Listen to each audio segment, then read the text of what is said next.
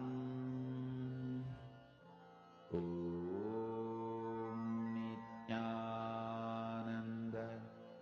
Paramashivoham. Om Nityananda Paramashivoham. Om Nityananda Paramashivoham. Om Nityananda Paramashivoham. Om Nityananda Paramashivoham. Om Nityananda Paramashivoham. Om Nityananda Paramashivoham. Om Nityananda Paramashivoham. Om Nityananda Paramashivoham. Om Nityananda Paramashivoham. Om Nityananda Paramashivoham. Mahamahavagya, spiritual lullaby for samadhi, and Suprabhatam, wake up call, wake up song for Paramashiva. This Mahamahavagya is spiritual lullaby for you to fall into samadhi. Suprabhatam, wake up song for Paramashiva to wake up in you. Just remember this one powerful cognition. This Mahamahavagya puts me in samadhi. This is spiritual lullaby for samadhi. And Suprabhatam, wake up song for Paramashiva in me. For Paramashiva to manifest. With this one spiritual powerful cognition, chant this Mahamahavagya.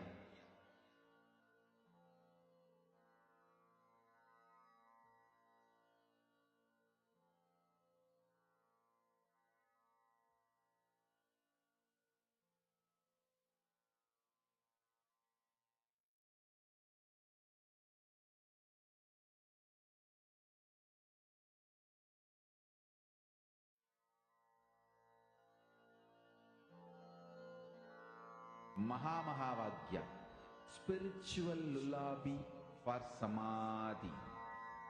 And Suprabhatam, wake up call, wake up song for Paramashiva. For Paramashiva to manifest. With this one spiritual powerful cognition, chant this Mahamahavagya. Om Nityananda Paramashivoham.